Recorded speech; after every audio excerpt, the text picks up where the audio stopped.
It's a dolphin in a fucking mech suit. What is this game? Hello everybody, at Bob Password, and in today's video, you've caught me in a debate with myself. I can't decide if I like this game or not. Bleeding Edge, a game from Ninja Theory, the creators of the spin-off DMC Devil May Cry and Hellblade Senua's Sacrifice.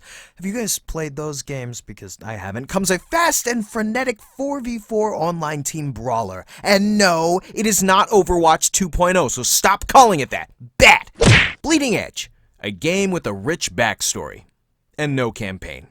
An art style that will immediately catch your eye and no marketing. A well thought out and fun fighting system, and no PvE modes. I could end the video right here. I want to like this game. I do. And right now, I think it's alright, but it feels like this is going to be one of those games that needs to be out in the wild for a year in order to really find itself and become a good game. That's provided it's even around after a year and we don't experience another Battleborn or Lawbreakers scenario. And for those who haven't heard of those games, that's the point. It's not broken, it's not a half-finished game. As a matter of fact, it's free on Xbox Game Pass, and retail price it's only $30. Some devs these days will release a game with the same amount of content and charge you double. So I'll give Ninja Theory that. This is a $30 game, and they know it. Moving on, and I'll be real with you here, there's not a lot of depth when you play this game. I don't feel myself getting sucked in or immersed when playing. And this is definitely up for debate, but honestly, and I feel almost bad for saying this, but Bleeding Edge could have been a mobile game. I'm not saying it should have, but it could definitely pass as one. Let's go to Reddit, shall we? First off, the lack of any kind of announcer in a game like this feels weird. To me, it's begging for a colorful announcer commentating on the action.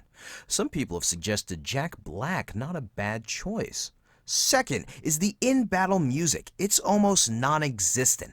I need something that hypes the player and matches the fast-paced combat. Agreed, this game has a great soundtrack and it is not utilized.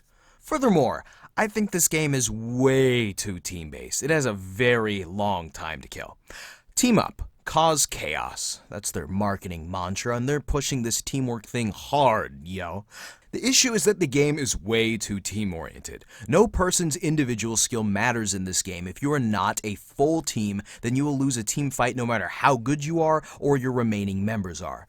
Also, it's fun when it works, but unless you have your full team all communicating, it's nearly impossible. With a team, it can be great fun and feel kind of strategic at times and lead to some close matches, but for me, a big issue comes from the team-oriented aspect of it. It's impossible alone. Impossible. If you are by yourself and 3 people attack you, you will not survive. You'll be lucky to even escape 1 or 2 people much of the time. Personally, I think games like Rainbow Six Siege are fun because a single person really can turn around a game. You can 1v5 people if you play it right, and that leads to incredible and exciting moments for viewers. Honestly, you could catch the entire enemy team with their pants down, thumbs up their ass, and at half health, and you will still likely not persevere. Moving on, the hype for this game online. Where's it at? Let's take the official gaming subreddit. 25 million members, and with the already so few posts about Bleeding Edge on the subreddit, the one regarding the game with the most upvotes is 26. And I made the post. The highest viewed Bleeding Edge video on YouTube, 336,000, and I think that's because of the title, to be honest. Now, online discussion doesn't directly correlate to players, but is it a decent metric? I think so. People aren't talking about this game. Not enough, at least. Also, real quick, let's talk launch. Like I mentioned earlier, this game has, no marketing.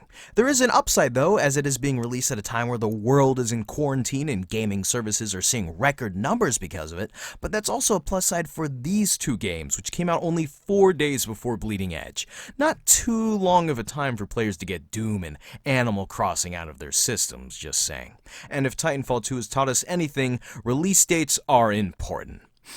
In conclusion, this game is fun, but I like this game, but it's a cool concept, but is the general consensus from what I've seen online, and I have to agree. Now, is this game worth its $30 price tag? Yes. Am I going to play this game? Yes. Do I recommend you play this game? Very much so, actually. If you've got Game Pass, download it. It's not that big a game. And if you've got cash to spare, I would still recommend Bleeding Edge. Could it be a better game with more to offer, though? Yes. And is it possible to become one? I believe so. Thanks for watching.